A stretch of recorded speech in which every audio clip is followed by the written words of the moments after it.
Good morning, everybody. Welcome to ICUJP. This is our session for May 15. We're grateful you're with us, either live here on screen or on the video recording. We post all of our extraordinary Friday forums, and this one is shaping up to be just as meaningful and informative. We are ICUJP. This year we are celebrating 25 years at this work. We were founded shortly after 9/11 by Reverend George Regas of blessed memory. He saw where the United States was headed after 9/11 based on his long experience with American foreign policy and his efforts at nuclear disarmament. A bunch of us got together and we formed this organization, and every word in our name was meaningful. I can remember the chalkboard where we developed the name. Interfaith, that was crucial. Communities, not just clergy, not just leadership, not just the highest of the high, but everybody else working in community. We had to be for something, not just against. And what we were for was justice and peace, justice preceding peace.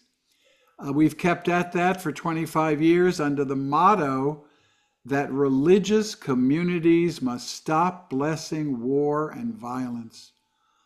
That's been consistently our vision, even though we've gone through extraordinary times, many wars, and have always stood strong and shoulder to shoulder with our allies and community groups across the country and now across the world. We had these meetings face to face initially, most recently at that point in Emmanuel Presbyterian Church. COVID hit, we came on screen, and although we've lost the personal touch, we've realized that we can reach many more people with our programs, our forums, and so we've continued to persist at these Friday forums. We have put on upwards of 1,250 webinars in this period. I would say more collectively than virtually any other group I'm aware of. We do it on a small budget with a small paid staff, and so we appreciate your financial support. We know that you have many demands on your financial, on your money, but we hope you'll make ICUJP one of the organizations you donate to. The invitation that brought you here and the recording you may be watching has a link to donate to ICUJP.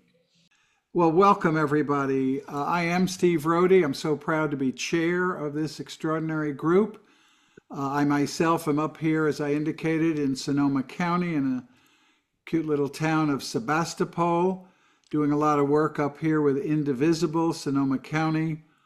Personally, I'm active with Death Penalty Focus, with the Black Jewish Justice Alliance, Bend the Arc, a Jewish Partnership for Justice.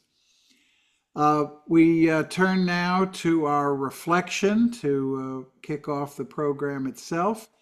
And it's really a pleasure to hear from Rick Banyalis in this context, because Rick is the communications and social media director of ICUJP, a real backbone of this organization, keeping everything moving, but takes the time to contemplate and reflect, and that's what he's going to do now. Oh, well, no, thank you very much. I'm just trying to keep up with all of you guys as far as being making sure my activism tries to do something real. I put together this reflection because of the program that MacGregor is doing. Because I wanted to go back to the first time I really understood what the idea of the ultimate use of weapons can entail. And so I called this presentation, this reflection, a canticle for America. And there was a great writer named Walter M. Miller Jr. who wrote an amazing book. He published it in 1960. And for me, it still resonates today, and I encourage you all to pick it up. It's called A Canticle for Leibowitz. And it's an epic that spans a few hundred years from the aftermath of a catastrophic nuclear war called the Flame Deluge to the subsequent violent backlash against the search for advanced knowledge and technology that facilitated that flame deluge. And after this war, this deluge, the backlash called the simplification happened, and anybody accused of learning and eventually anyone who could even read was likely to be killed by rampaging mobs who proudly took on the name of simpletons. Illiteracy became almost universal and books were destroyed en masse. And the Order of Leibowitz was founded, it's a religious order founded by a Jewish electrical engineer that came to a monastery in the Southwest after the deluge, took vows, and dedicated his life to preserving knowledge lost in the war. And this book spans about 600 years, and it's an amazing read. And the reason I bring it up, especially during a program where we're talking about the continuing testing of nuclear weapons, is that we don't talk about what happens afterwards a lot, after use of those weapons.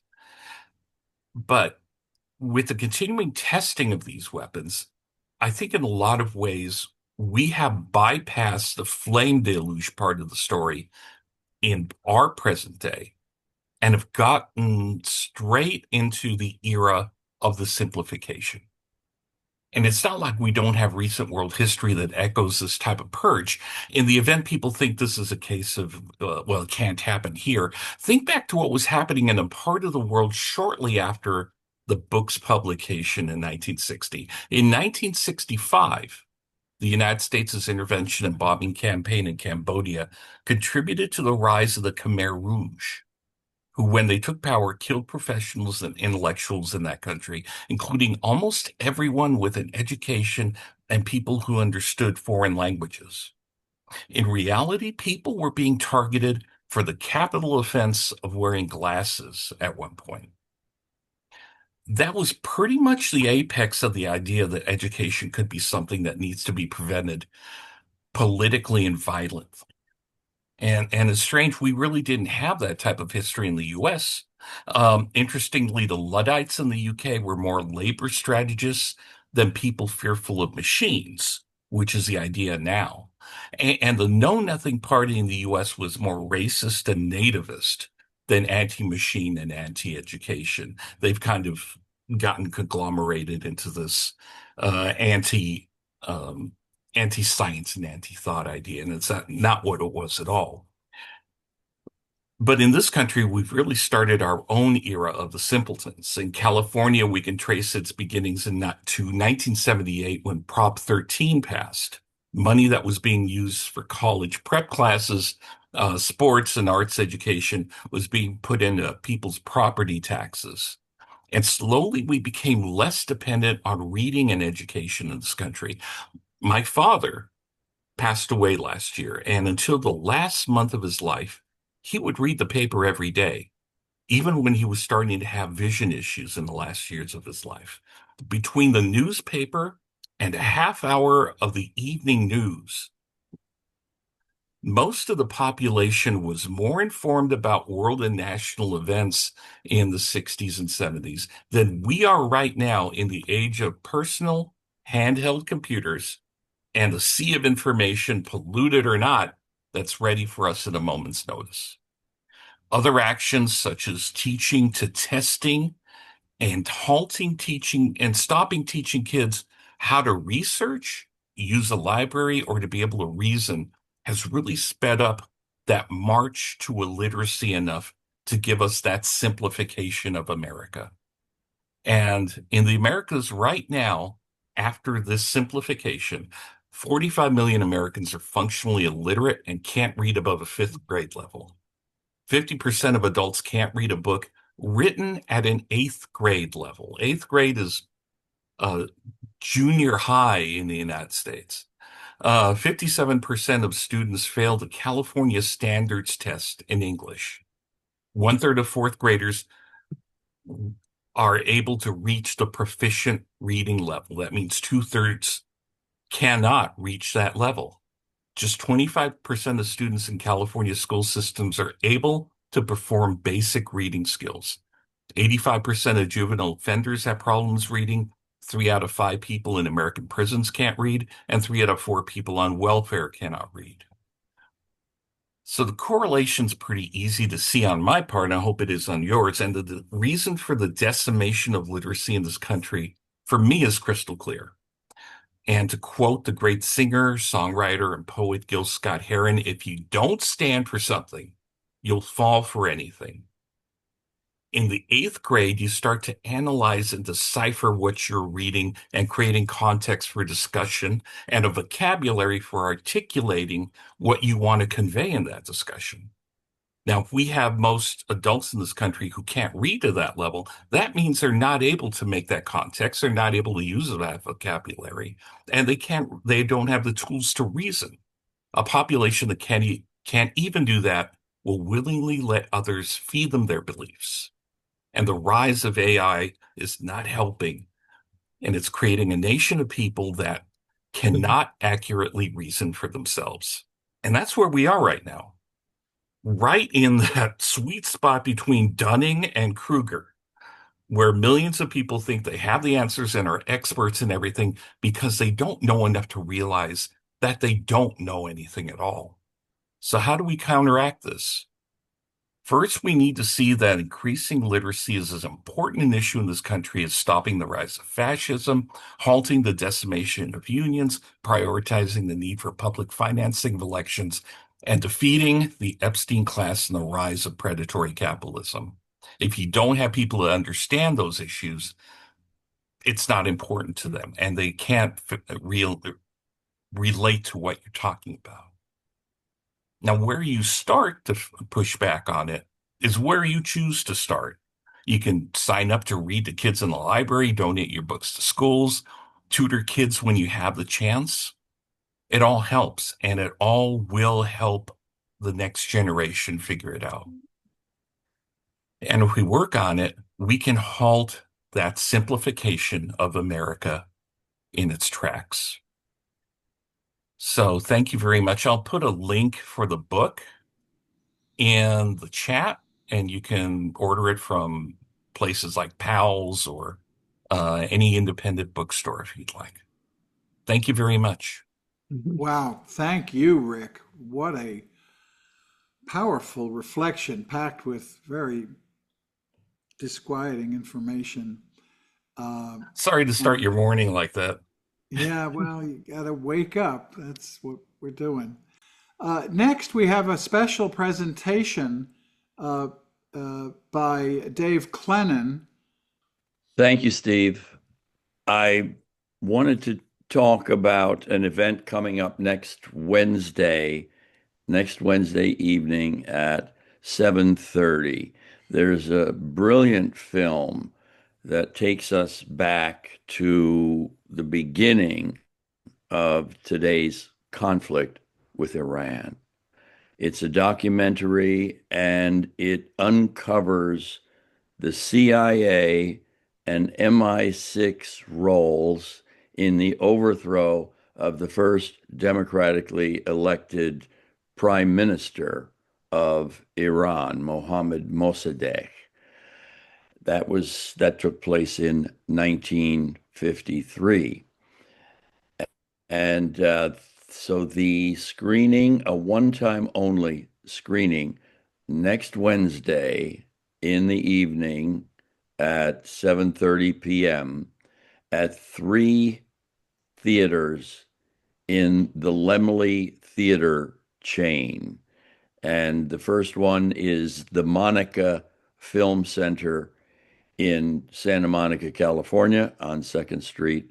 The second is in Glendale, California. And the third is in Encino at the Town Center 5 Theater. And I'm posting this information in the chat. And Rick is going to play us a trailer for the film to give you some idea what it's about. In 1953, the United States, together with Britain, participated in a coup in Iran that got rid of Mossadegh. Mossadegh and his government were swept from power in favor of General Zahedi. 300 killed and hundreds wounded is a conservative estimate. The British government has never officially acknowledged its role in the coup. I don't think at any time we really planned a coup d'etat.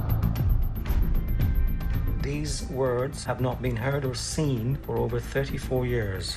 Evidence that has the potential to turn a dark chapter in history inside out.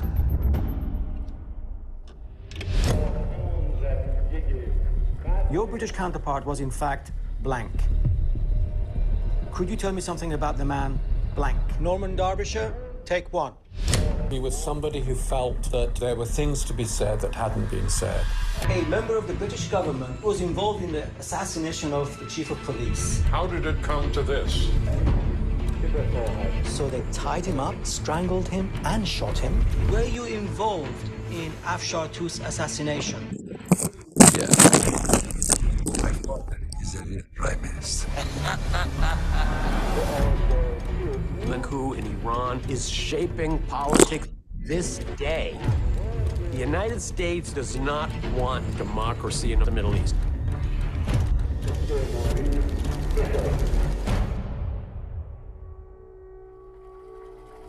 The actual running of the coup from our side was my responsibility. It's the sort of thing you won't find in any book.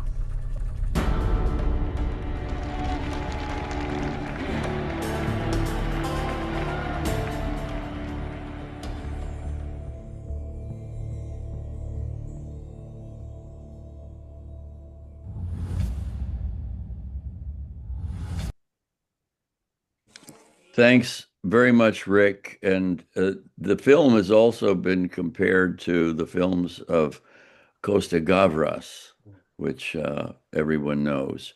So next Wednesday, 7:30 p.m., everyone in ICUJP who is interested can attend, and I'll be there. I've seen the film twice, and I expect to get even more out of it the third time.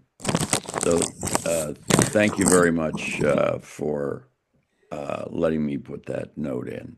Well, thank you for bringing it to our attention, Dave. Do you know if for people who are outside of LA or can't make it, is it available online or streaming anywhere? It's not available online or streaming. There is a website, and I will put the address of the website in the chat as well. And you can go to that website and find out more about the film. And there might be some notes there about other screenings in other parts of the country.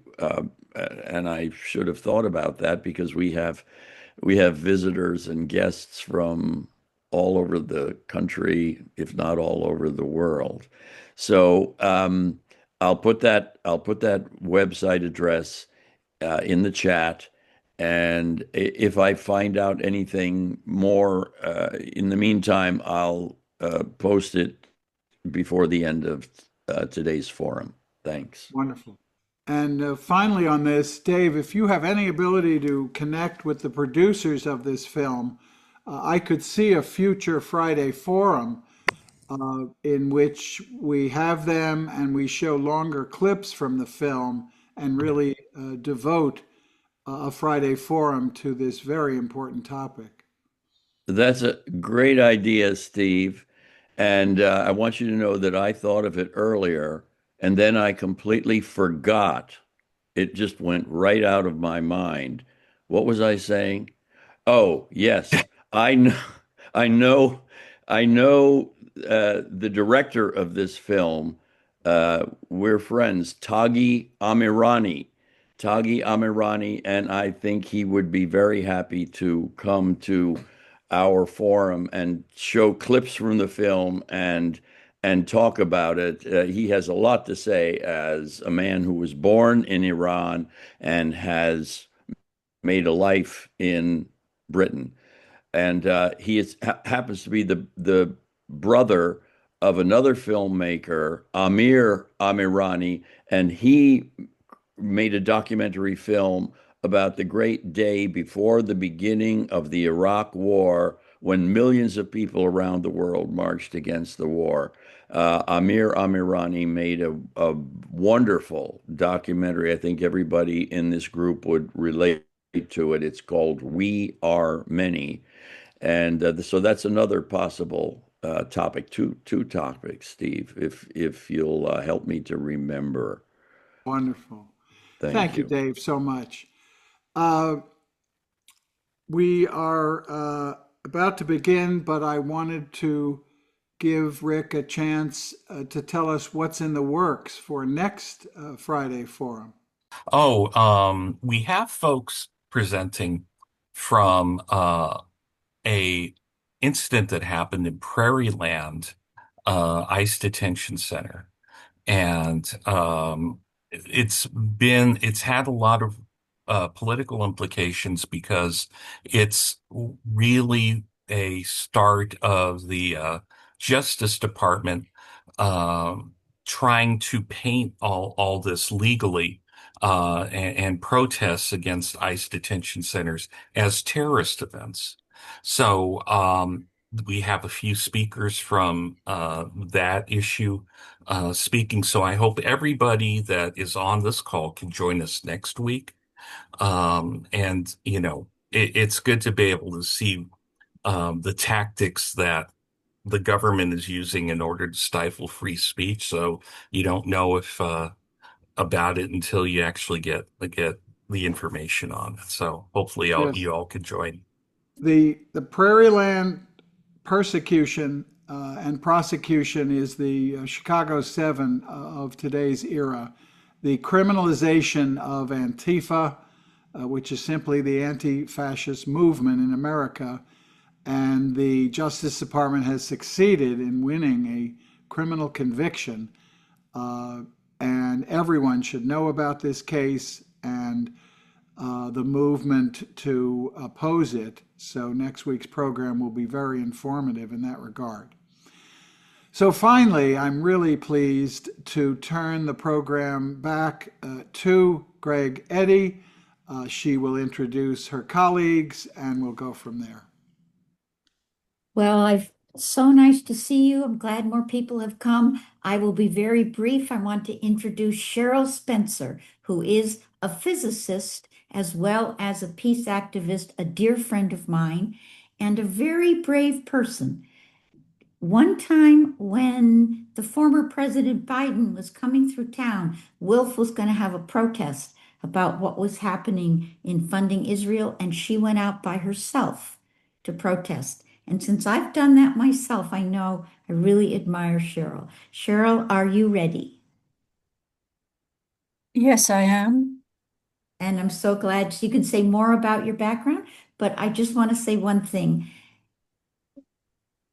By going and seeing the launch, it makes it real.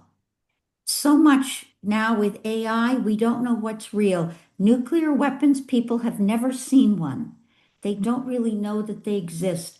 Even though it's in the middle of the night, in the middle of nowhere, in the middle of the week on short notice, it's quite an experience to actually see an intercontinental ballistic missile designed to carry a hydrogen bomb launch across the Pacific to land in the Marshall Islands. So I'm very glad to introduce Cherrill Spencer.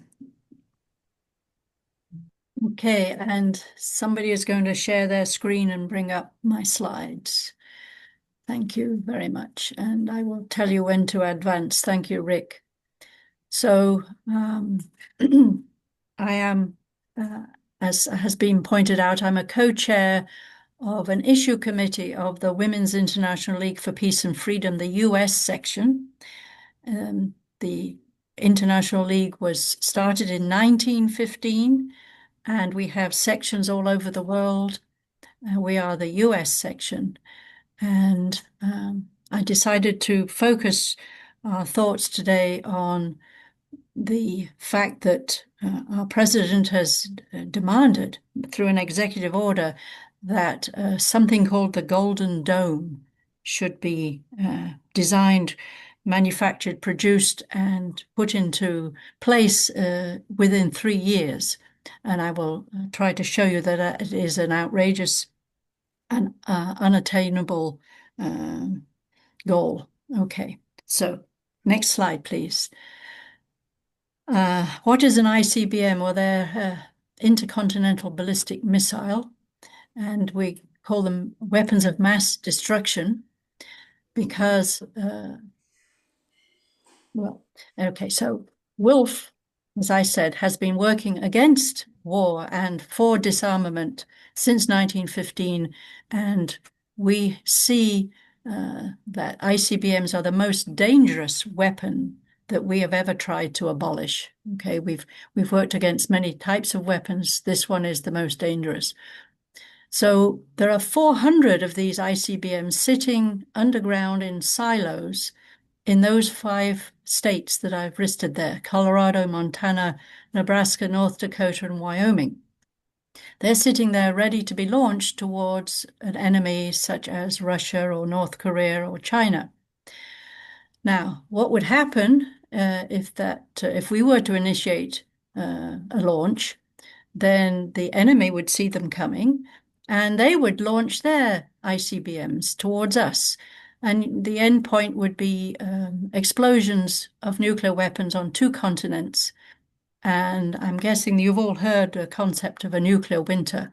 If enough nuclear weapons go off and put fallout and dust and soot into the atmosphere, it will block the sun quite a lot, and temperatures will drop, and crops will fail, and we will, the world's population, if they weren't actually killed by the weapons in the first place, will suffer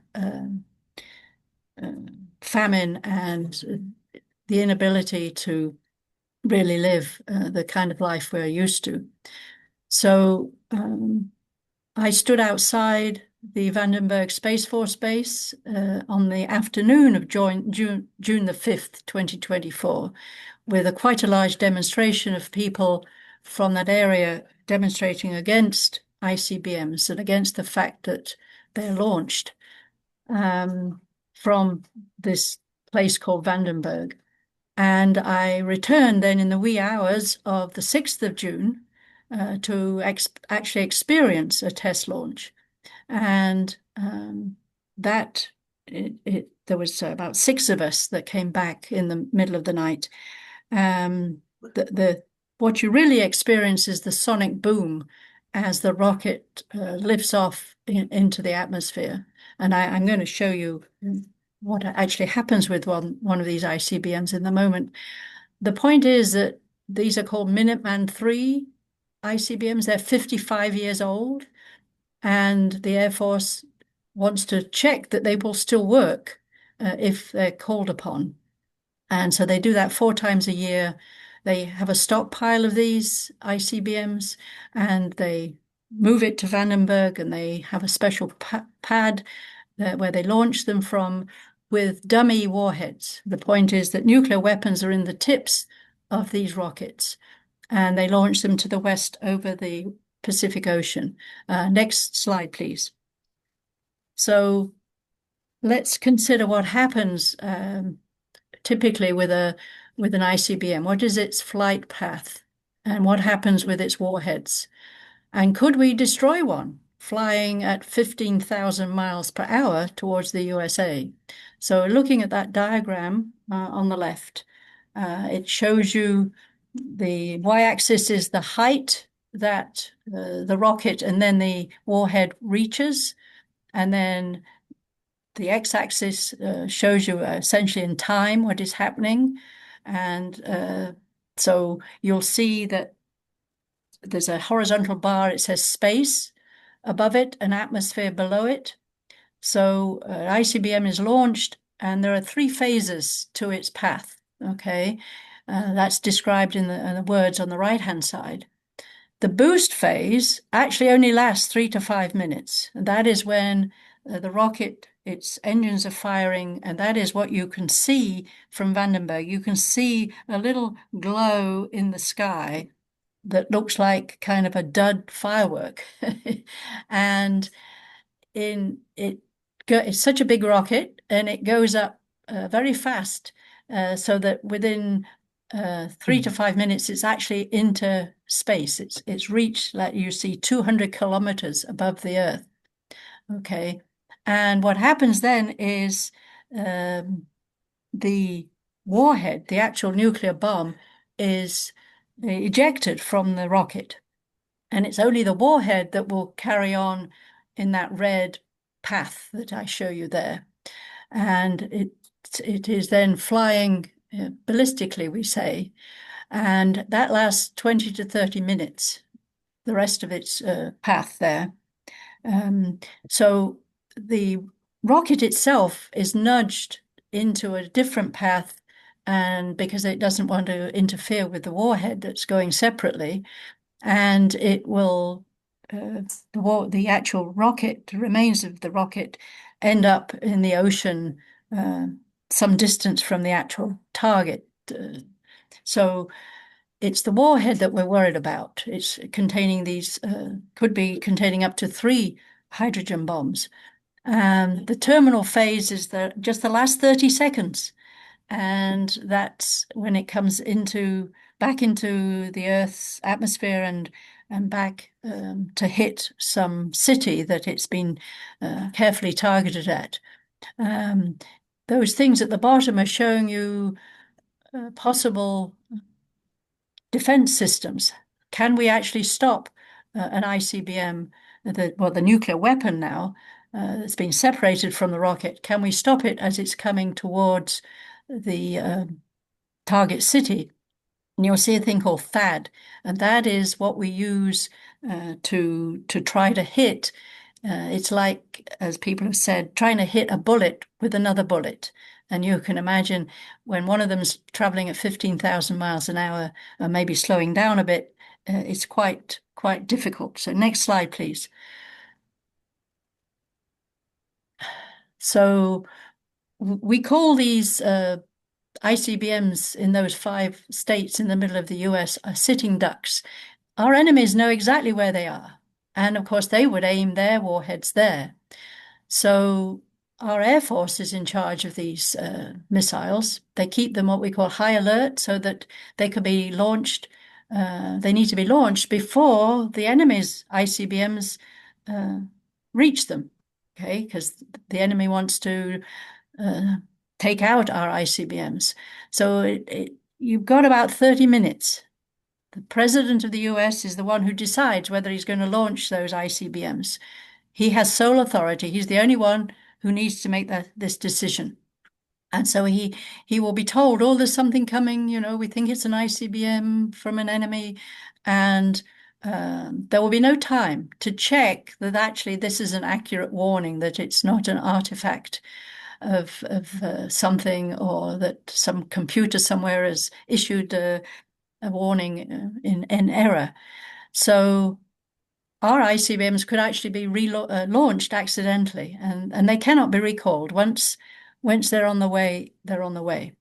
So one might say, well, can we actually knock out? If somebody's sent an ICBM to us, can we knock one out of the atmosphere? Next slide, please. Okay, but first, why is it we've not had a Golden Dome previously? Okay, Well, that's because we had the 1972 Anti-Ballistic Missile Treaty, ABM Treaty, which said, which prevented the USSR and the US from actually trying to build a missile defense system, okay? And so they decided that they would instead depend on this thing called mutually assured destruction. We are mutually assuring that we can destroy you, and so we couldn't really stop a large-scale nuclear attack. So we call this deterrence. You know, we are saying to the enemy, we won't try to stop your weapons, and as long as you don't try to stop our weapons. So that's why we haven't had a Golden Dome. Star Wars was brought to an end because of this treaty. So, but what about North Korea? Okay, back in 72, they didn't have nuclear weapons. Well, they do now. And the fact of the matter is we have a ground-based defense system focused on ICBMs coming from North Korea. Please, next slide, please. Okay, so this is a diagram of what's involved in this existing ground-based mid-course defense system. It's called mid-course. I told you about that 20 to 30 minutes where the warhead is going through the upper atmosphere. Well, it's in space, essentially. It's 1,000 kilometers up. And this just shows you that we have radar that is close to North Korea. It's placed so that first 3 to 5 minutes, we would observe that there's a rocket coming out of Korea because we can see the glow of its hot gases on its engine, but only for 3 to 5 minutes. And then it disappears unless you've got something in the Pacific that can sense that there's something up there, but it's not very big. And the end point is that as it's coming back into Earth, you're going to send off an interceptor, they're called, to try to hit this warhead out of the sky. You do it just by banging into it. Okay, we only have 44 of these interceptors, and 4 of them at the Vandenberg base. Okay, so they would fire one from then. And if you've seen the House of Dynamite film, you know they're not very good at this. They more often than not miss. Okay, so next slide, please. So the system we have now can only deal with a small number of these long-range ballistic missiles, and billions of dollars have been spent on this already, and they test them every so often. They know where the weapon is, and they still miss it. Okay, so it's a dummy weapon that is put up so they can test if this interceptor can actually reach it. So even though it's been shown that it's extremely difficult to hit one of these incoming nuclear weapons that started off thousands of miles away, nevertheless, our president issued an executive order, 14186. He called it the Iron Dome for America in January 2025. It says, the executive order, designed to protect the US from all aerial threats. Okay, it's become known as the Golden Dome. And colleagues of mine who are physicists who've been studying this idea of having a missile defense system for decades, they've calculated that if North Korea were to try to send 10 ICBMs, it would take 40,000 interceptors in space orbiting the Earth to stop 10 ICBMs. Next slide, please. So this is my last slide. This comes with an outrageous cost, okay? We have a Congressional Budget Office that they did an estimate. How much would it cost to have the capabilities asked for in this Iron Dome for America executive order. They reckoned $1.2 trillion to develop, deploy, and operate. There's the link if you wanted to go see that. Other people have tried to estimate it. The American Enterprise Institute reckons $3.6 trillion. Of course, this is money that many of us say would be much better spent on civilian needs, and likely to be an underestimate. We see with many military projects that the estimates always come in under, and they cost a lot more than the original estimates said. So I say, and WILPF says, and many sister organizations say that the only way to protect the US from aerial attacks by nuclear weapons is by having multilateral disarmament. And the Treaty on the Prohibition of Nuclear Weapons, we call TPNW, is an outstanding treaty that if the nuclear weapons owning states, of which we have now 9, were to sign it and follow its edicts, we would not have any nuclear weapons, and so we wouldn't need a Golden Dome, and we'd all be a lot safer in general. And those are the 2 documents that I studied and used. Those figures come from these documents down there at the bottom. So thank you very much. Thank you, Cherrill. I'm sure there's going to be a lot of questions, but I really appreciate your succinct coverage. This is be recorded, and we can use it for further education and understanding, and that was a wonderful background.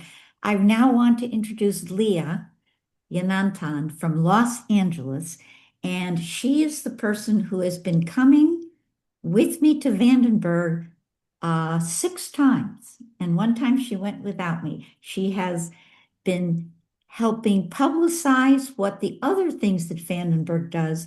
Elon Musk is using it, she'll tell you, and how she is working to bring humanity to this horrible, horrible place. Leah, my dear friend. Thank you, Greg, and thank you all for your humanity, and it's being together is what creates and spreads humanity. So I really appreciate groups like this. And Cherrill, thank you for your work and fantastic presentation. Indeed, yeah, the Golden Dome is a comb over, is the title of an essay by David Swanson from World Beyond War about the complete impotence of any attempt at missile defense, so dangerous. So I just wanted to share, actually, this is how Greg and I met at World Beyond War, through Christian Sorensen's book club. Christian Sorensen is a veteran, and he wrote a great book called The Business of War. And he has a Substack as well. And I will add that link into the chat right now. And I could share a slide. So Christian talks about the business of war and who profits. And he's very to the point that we have 7 corporations dominating the US war industry. And their 2024 revenue from military sales topped $245 billion. And we see these companies, Honeywell doesn't just make the thermostat in your apartment, it also makes inertial navigation systems, satellite electronics, missile sensors, engines for helicopters, tanks, and more. And scrolling down, if you can, yes, we see some popular names, I feel like, that are out in that have sort of infiltrated our daily life almost. at least here, I hear SpaceX a lot, and Palantir. I'm sure you all know about these companies, and how they are now enmeshed in the U.S. military at the highest ranks of the military. You can stop sharing the slide now. I guess that's fine. Thanks. So, as we know, the military-industrial complex is a beast with many tentacles that are constantly sharing parts and changing with their private equity companies and whatnot. But Christian is a veteran peace activist who follows this. So I do recommend his work. And I think looking at this beast of the ICBMs and the launches at Vandenberg, we have a lot of money laundering in the military, right? This kind of all comes down to money laundering and profits, sort of alienated from humanity, alienated from understanding the consequences and impacts. So recently, a couple of watchdog agencies such as Tri-Valley Cares outside Livermore, as well as Nuclear Watch New Mexico, and several other groups sued the National NNSA. There's a lot of acronyms in the military-industrial complex. National Nuclear Security Administration, because they found that the National Nuclear Security Administration was not following the NEPA, the Environmental Protection Act.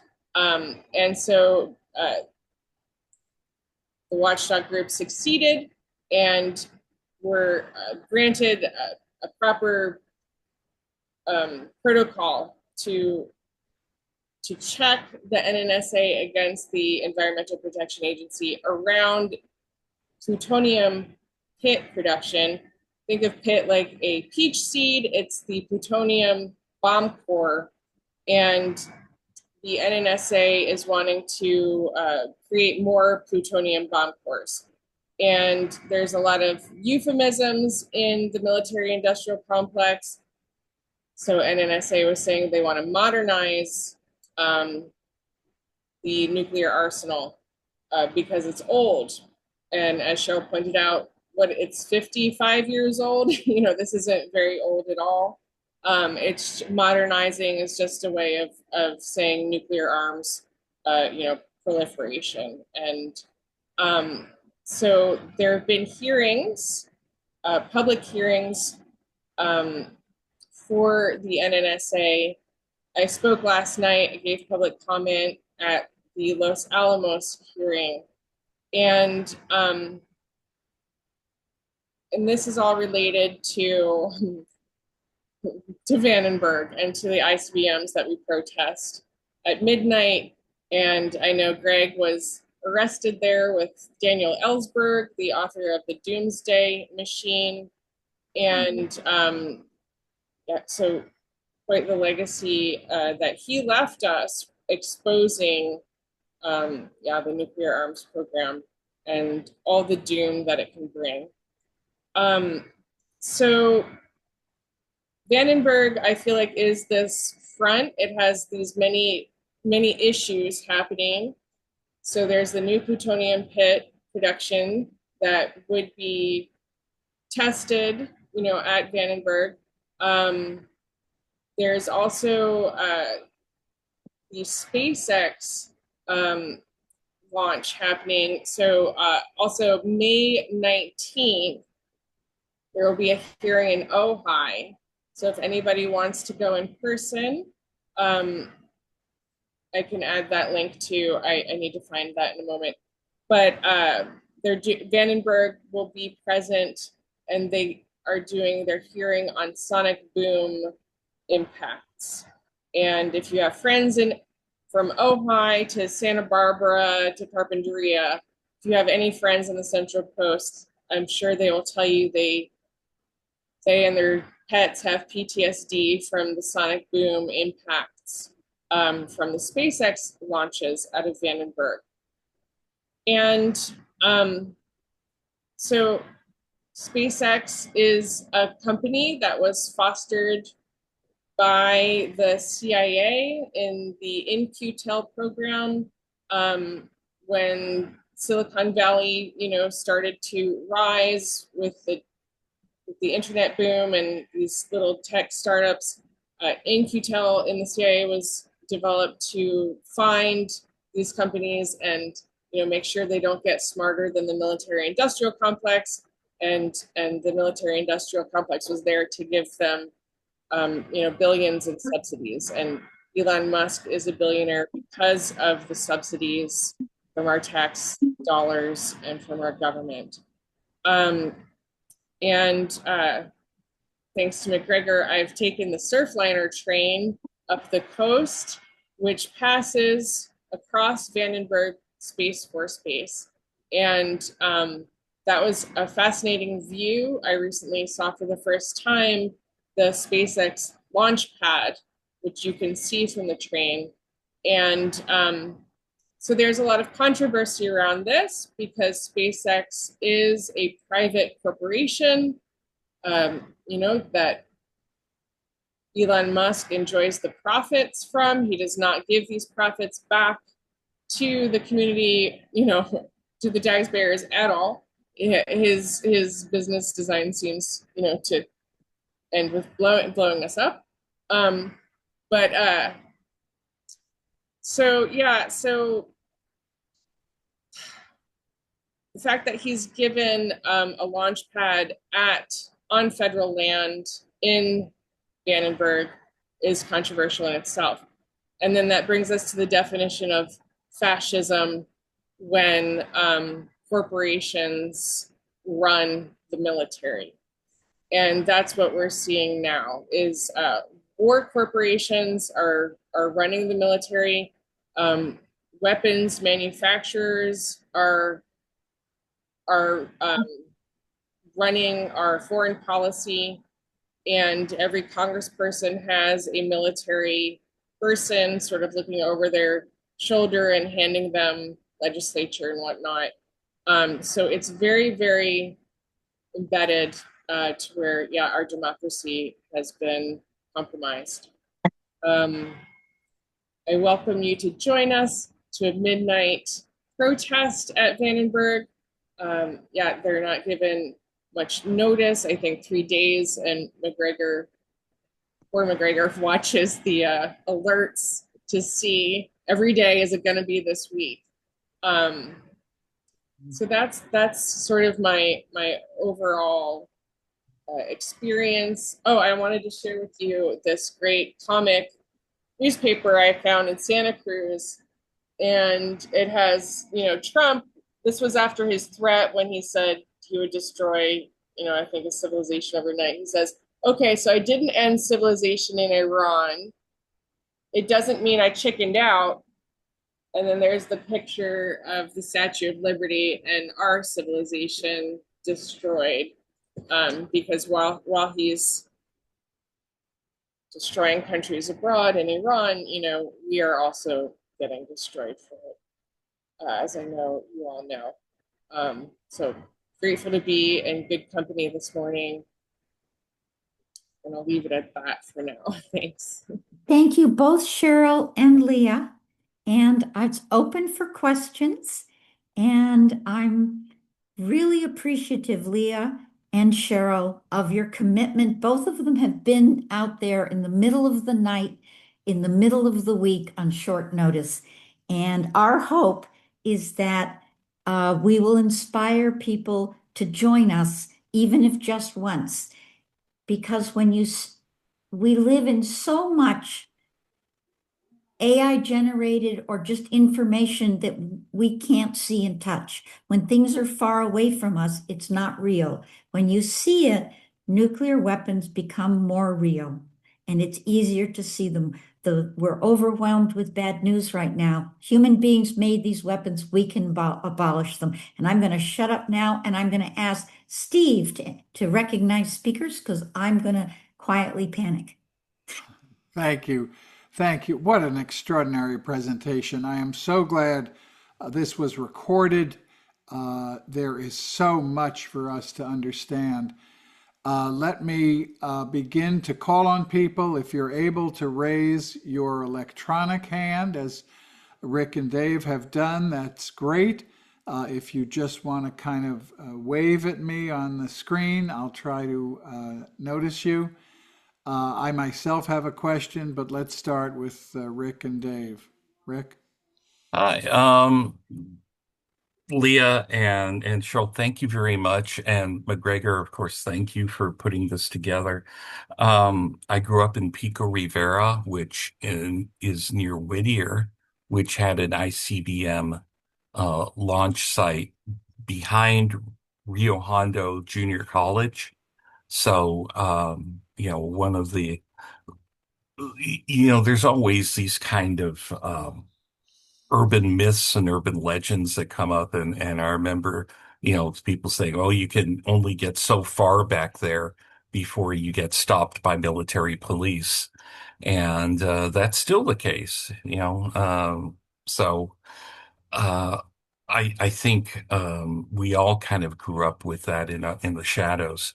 I want to see, since we have a lot of people here, especially on this call from Northern California and Central California, and MacGregor, I know that you're only getting very short notice on these. I wonder if we can take a look at maybe putting together a listserv or something like that, where when you find out about these, it makes it easier for you to get the information out and maybe set up either a text chain or a listserv chain where other people from Rick, I made a mistake. There is a sign up.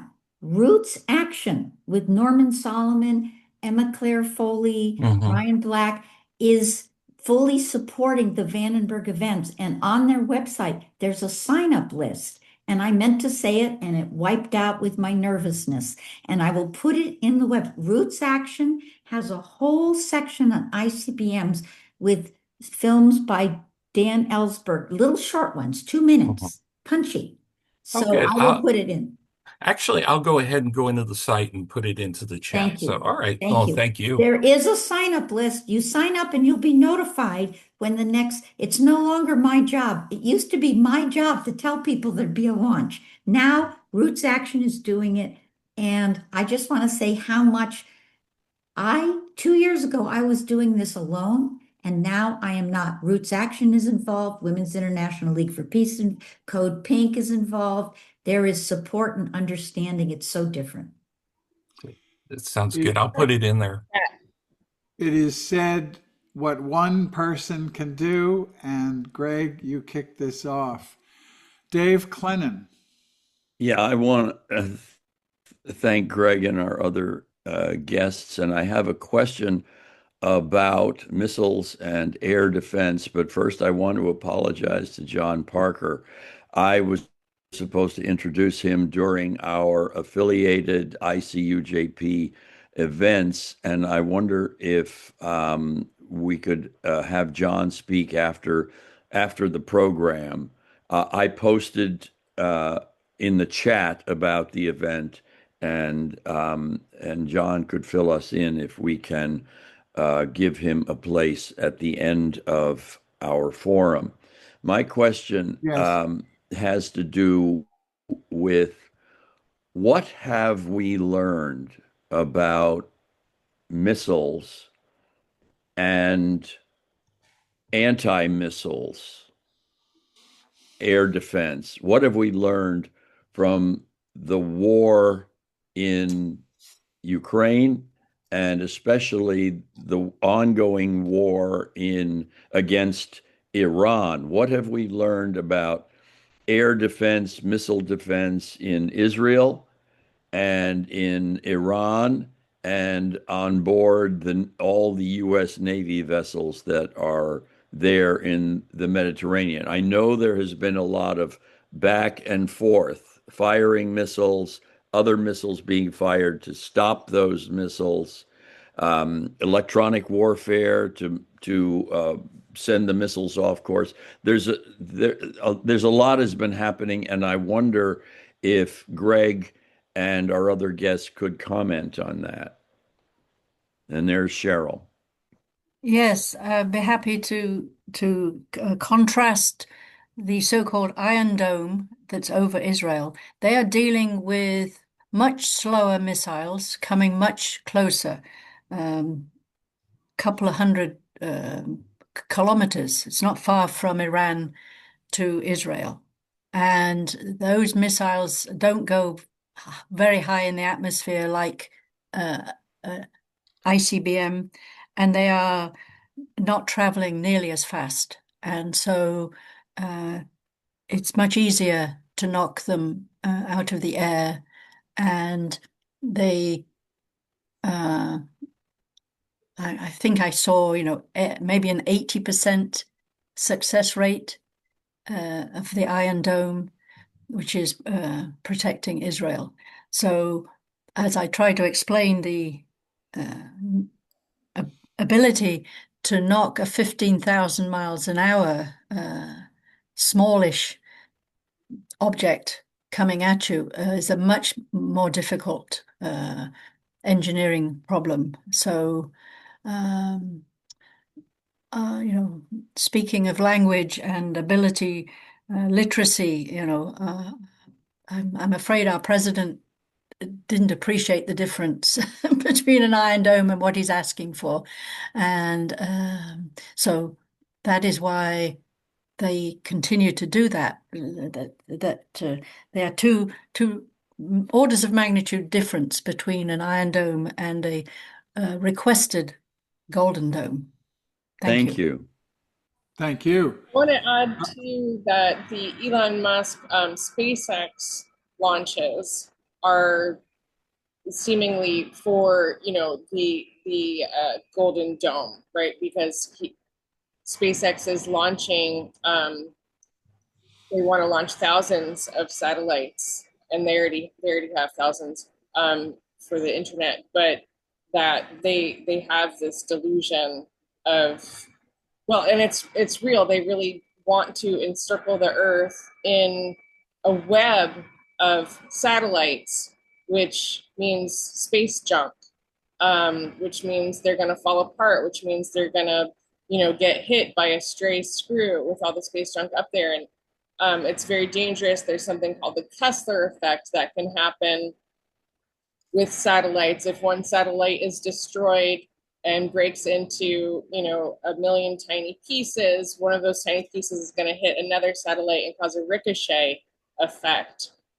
There's no environmental impact studies done on satellite launches and how they degrade our upper atmosphere,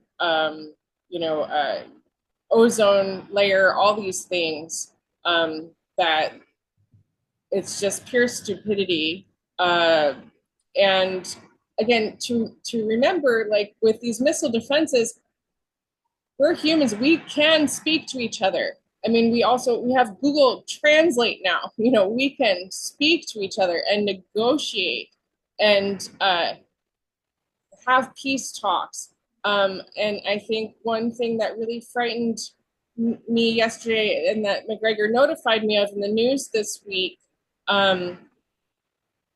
Trump rejected the latest rounds of peace talks with Iran. And then the Pentagon revealed the secret location of a nuclear-armed submarine off of Gibraltar. So the Pentagon moved the nuclear-armed submarine there and then said, oh, look at our submarine with nuclear weapons off Gibraltar. And so this is seen as, this is an example of what deterrence is. So deterrence is in our national security. It's last night at the hearing at Los Alamos, their justification for new plutonium bomb cores is because we have this principle of nuclear deterrence. If we have nuclear weapons, then we get to create stability and no one's going to attack us because we are more lethal. And there was no reason for that escalation.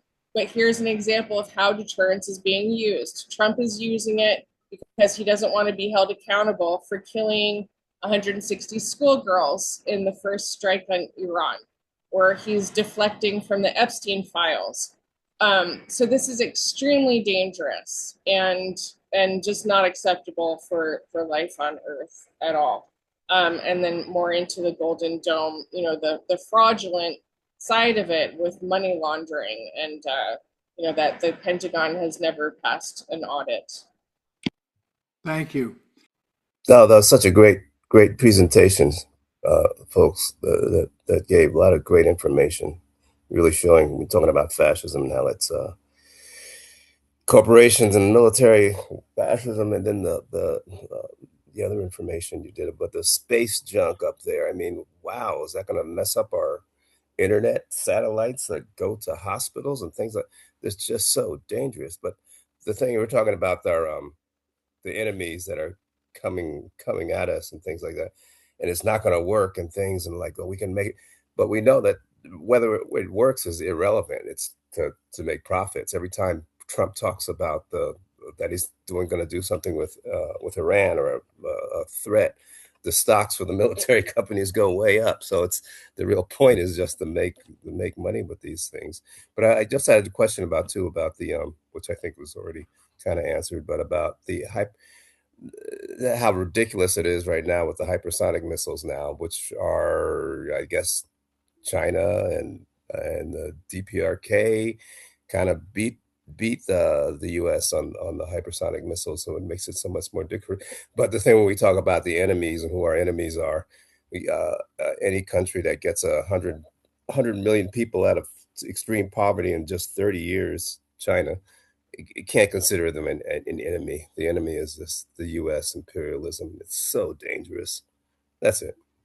Yeah, there are newer weapons that have been developed, which are even going to be even harder to detect and shoot at. So it's all using our taxpayer money. You are unfortunately paying for all these things through the taxes you send to the federal government. Thank you. I notice Leonard has joined us, as you alerted us to. Welcome. I'm going to try to carve out a few minutes for you at the end to describe your experience. But let's take Anthony's question. So my experience with the anti-nuclear movement was in the 80s with the nuclear freeze and citizen diplomacy, and it was effective. Ronald Reagan had ideas about Star Wars and everything, but what actually happened was he met with Gorbachev and Reykjavik, and they cut a deal.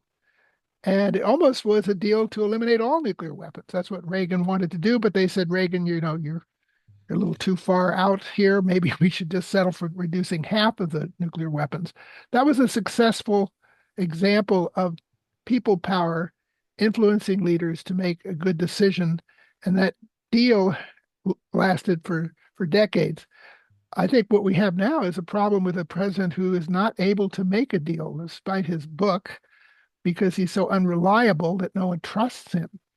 But the Iran agreement that Obama made was also effective in reducing the weapon grade uranium in Iran. So how do we move forward with a movement that can pressure our elected officials to do the right thing and not to focus on these futile military efforts, and instead on real negotiations that can bring about a more secure world? Well, let me tag on to that exact question, Cherrill. At the end of your presentation, you mentioned the Treaty on the Prohibition of Nuclear Weapons. Take a few minutes to describe that treaty. Where does it stand? Who is supporting it in the Senate and House? And what can ICUJP and everyone listening and watching this program do to support that treaty? Yes, the treaty was started by anti-nuclear weapons organizations, and it takes about 10 years to get a treaty created and agreed to and coming into force through the United Nations. Okay, and this particular treaty came into force.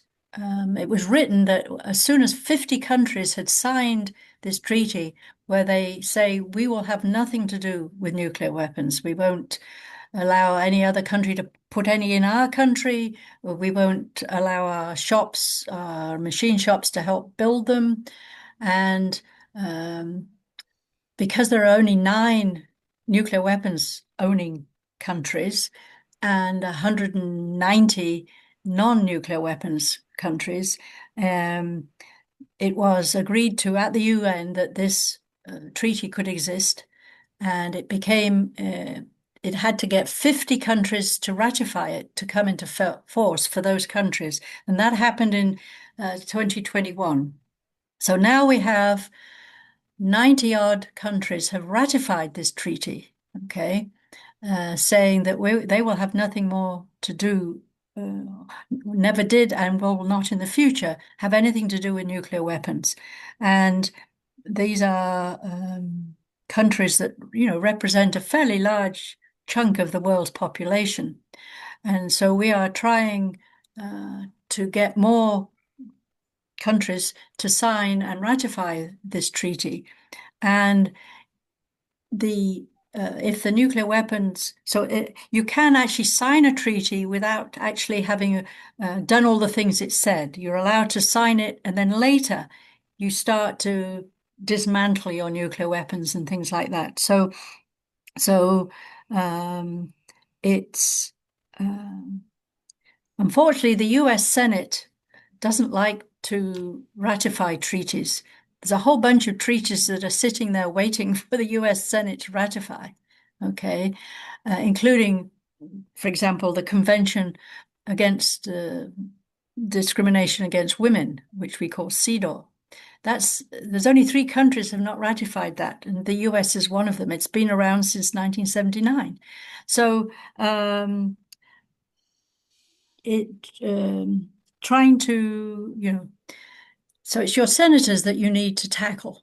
You need to be writing to your senators, telling them that there's this treaty that really should be brought to the Senate's attention.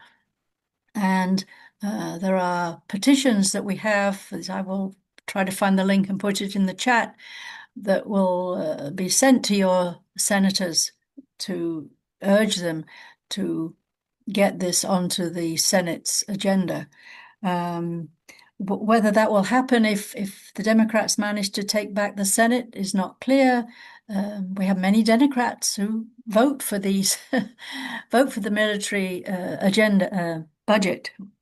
There's a thing called the National Defense Authorization Act, NDAA, and that is going to be discussed in the House and the Senate in the next month or so. That is the one you've heard, $1.5 trillion that the US president has requested. So Cherrill? I think that's enough. Yes, I'll quit. Who are the strongest proponents of the treaty in the Senate today? In the Senate, Senator Markey is one of them, and let's see, Garamendi is in the House. Senator is McGovern in the Senate? Anyway, I'm sorry, I'm not so good at keeping names in my things, but we've had situations where in the House and the Senate you're allowed to have an hour where anybody can say anything about a topic. So we've had people do that, had representatives say they support the TPNW. Offline, if you would alert Rick to the senators supporting the treaty. And right. and any organizations, we will add that as a notice to this video when it is posted for everyone. And that will help us take some action on Yes. this. I can tell you there aren't very many of them.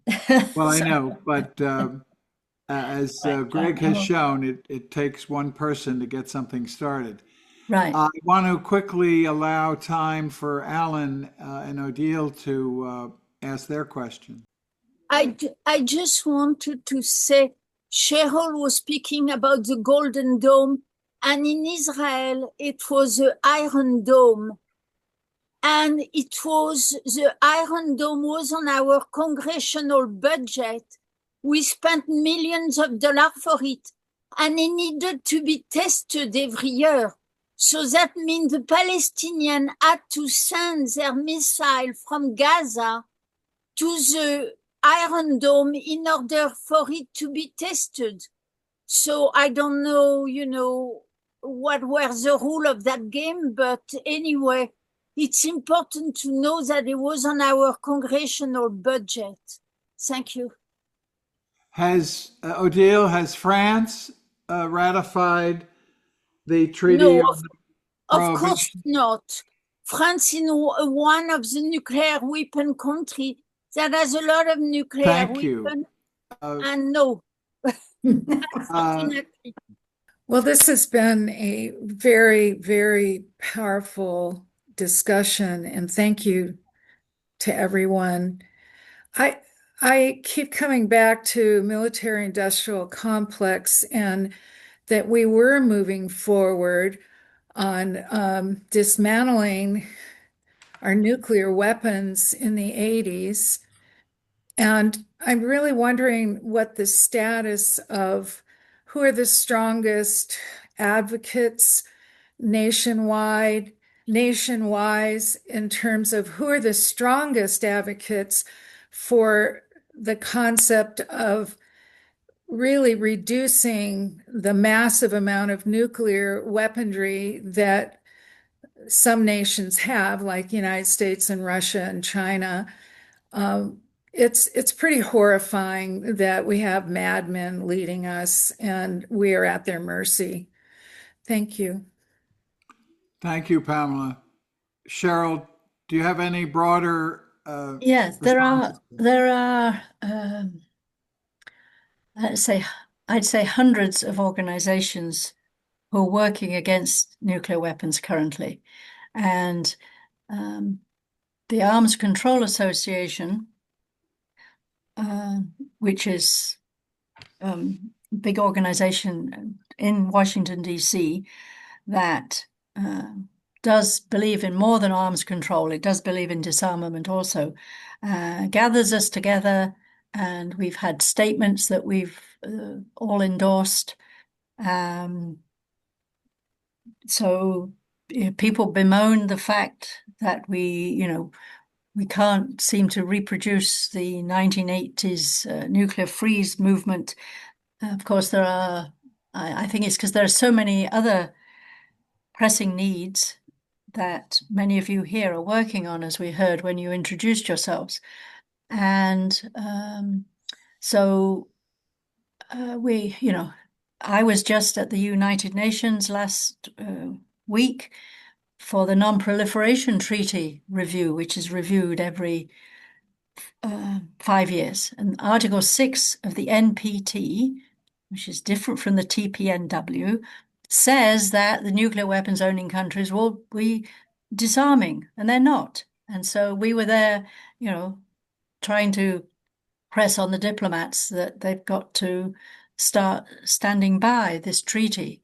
These treaties are international law. And so I certainly don't feel alone in what WILPF is doing. We are just part of a very large, to my mind, set of organizations who work on this. I will see if I can find the statement that we all signed last year about needing to disarm from nuclear weapons. That happened when the USSR broke up there were like about 80,000 nuclear weapons in the world, some of them rather small, and that is now down to about 15,000. So there was a disarming activity back in the early 1990s, but that has completely stopped. We've not really gotten rid of anything since 1990s. Thank you. At this point, I do encourage everyone to come back to us next Friday for a terrific presentation, as Rick has outlined. I want to thank Rick for his very intriguing reflection today, which warns us all about illiteracy, and there are a lot of forms of illiteracy and ignorance, and being ignorant to the nuclear threat to our planet is one of them. Thank you to everybody. Please rejoin us next week. Our board of directors is having a meeting in 5 minutes on this very screen. So we thank every one of you who have joined us again next week and in all future weeks. Please go forth this week, do something for justice, and do something kind to your fellow human. Thank you.